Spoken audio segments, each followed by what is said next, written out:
जैसा कि आप जानते हैं, मैं ये सोचे बगैर नहीं रह सकता कि इन्होंने मेरे दोस्त चार्ली कर्क को खामोश करने की कोशिश की। इन्होंने हमारे प्यारे दोस्त चार्ली कर्क को खामोश करने की कोशिश की और आज रात हम चार्ली के साथ और चार्ली के लिए पहले से ज़्यादा बुलंद आवाज़ में बात कर रहे हैं। On the afternoon of September 10th, I arrived at a Utah hospital to do the unthinkable, to look directly at my husband's murdered body.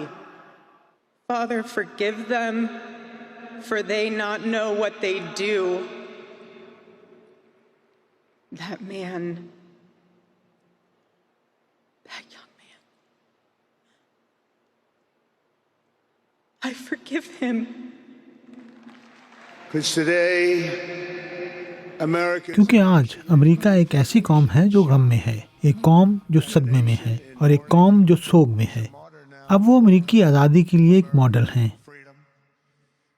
मैं जानता हूं कि आज मैं यहाँ हर एक की तरफ से बात कर रहा हूं जब मैं ये कहता हूं कि हम में से कोई भी चार्ली कर्क को कभी नहीं भूलेगा। वो एक मिशनरी थे जिनकी एक नेक रूह थी और एक बहुत बड़ा मकसद था।